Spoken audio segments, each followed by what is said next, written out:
में इम्प्रूवमेंट लाना पड़ेगा।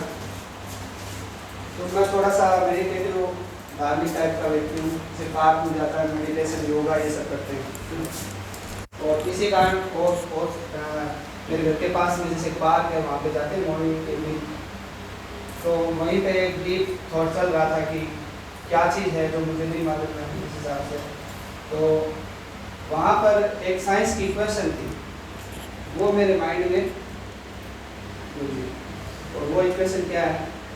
For every action there is equal and opposite reaction.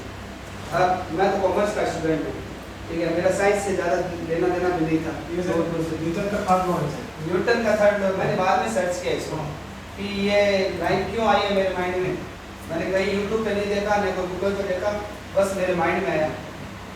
For every action there is equal and opposite reaction. क्या ये question आपने पढ़ी? यहाँ पे साइंस का कोई बंदा है क्या? तो आप सारे कॉमर्स के हो? मैं कॉमर्स से आर्ट्स से हूँ, लेकिन मैं स्टडी किया हूँ। हाँ, सुना है आपने थोड़ा। ये क्वेश्चन सुनिए क्या आपने कभी?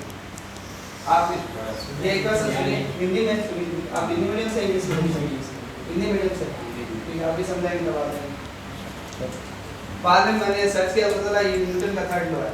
और एवरी इक्वेशन को पढ़ा हुआ तो था ही, कहीं नहीं भी तो आया होगा, लेकिन एकदम एक्चुअल याद नहीं था कि कौन सा लॉ है, कौन से साइंटिस्ट ने दिया था। तो हर एक्शन के पीछे कोई रिएक्शन होता है। तो मैंने बाद में आके सब चार्ट्स में देखा, इस इक्वेशन को चार्ट्स में फॉलो किया, ठीक है। तो फिर मैं उस रात पर सोया नहीं, मैंने कहा ये इतना अच्छा वर्क करता है, इससे हम चार्ट रीडिंग में अपना इम्प्रूवमेंट कर सकते हैं। तो फिर मैं प्रॉफिटेबल स्टेज में आने लगा। जब से ये सिस्टम फॉलो किया है, उसके बाद में किसी दूसरे सिस्टम पे मेरी जो सर्च है वो खत्म हो गई। सर मेरे साथ क्या होता है, ज़्यादातर मैंने अगर 10 ट्रेड लगाए, मेरे 7 या 8 ट्रेड प्रॉफिटेबल रहेंगे। मैं स्टॉप लॉस डिसाइड नहीं कर पाता कि मार्केट कहाँ से वापस मुड़ेगा, और जो 2 या 3 ट्रेड लॉस में जाएंगे ना, वो मेरे 6-7 ट्रेड का प्रॉफिट ले जाएंगे। वो चीज़ अभी अपन कवर कर लेंगे कि कहाँ पे प्रॉब्लम आ रही है, उसकी समस्या पे जाएंगे अपन।